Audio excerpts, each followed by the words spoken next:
2019, when video game releases could typically stick to their release schedules, developer Romero Games and publisher Paradox Interactive decided to announce their next big venture, Empire of Sin, a strategy game set in Chicago during the 1920s. The adventure dives deep into the heart of the Prohibition era and gives the player a front row seat to the life of mobsters and organized crime, while delivering tight, tactical gameplay where every shot counts.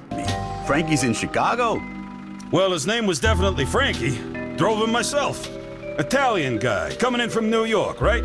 Empire of Sin plays as a turn-based strategy game and puts you in control of one of 14 bosses. From the infamous real-world figure that is Al Capone to the unique and original Goldie Garneau, the choice is dealt with in spades, and the variety doesn't end there. Beyond just simple appearances, each of the playable characters vary in stats and abilities, ranging from combat bonuses that can help you turn the tables in battle, empire bonuses that will assist in upgrading your mob, and even diplomatic bonuses, helping you strengthen your pacts with allies. It was honestly surprising to see just how in-depth these systems were and how they affected gameplay sessions. The presentation of Empire of Sin captures Chicago during the 1920s rather nicely.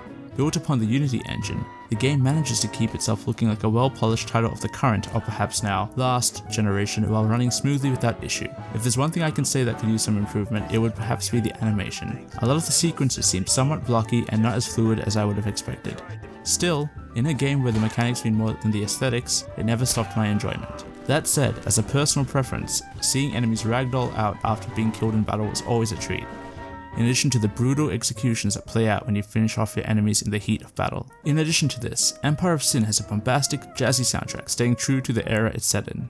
From those chill lounge sets you'd hear while exploring Chicago to real get up on your feet and dance numbers that add to the atmosphere when engaged against your opponents, this score, composed by the trio of Tommy Buckley, Dan Policar, and Matt Sweeney, was really well arranged. However, if there was one thing I could have done without in the audio department, it was the constant affirmative noises coming from my mob when selecting them, but it was by no means a deal breaker. The influences that may come to your mind when seeing this game for the first time would undoubtedly be none other than XCOM, and you can't be at fault for that. The influences and inspirations are very much present, but Romero Games has made it clear that Empire of Sin is definitely a beast of its own, which was made evident at many points throughout my time with the game. A good bit felt familiar due to my past experiences with other games in this genre, but more often than not I was presented with new mechanics that took a little getting used to. For my first run, I decided to select the one and only Alphonse CAPONE as my chosen boss, being the only one out of this mix of real world and original characters that I knew. The tutorial does a good job of showing you the ropes of how this game works, and I highly recommend going through with it, for you'll be lost otherwise. There are so many intricate mechanics to learn and master, such as the sit-downs and recruiting additional mobsters, and even the dynamic interactions between AI characters that affect the long game. I feel like I've only scratched the surface during my time with Empire of Sin, and I must admit, I'm excited to delve deeper, especially knowing that it will be supported with future updates and content, with 2 post-launch expansions on their way.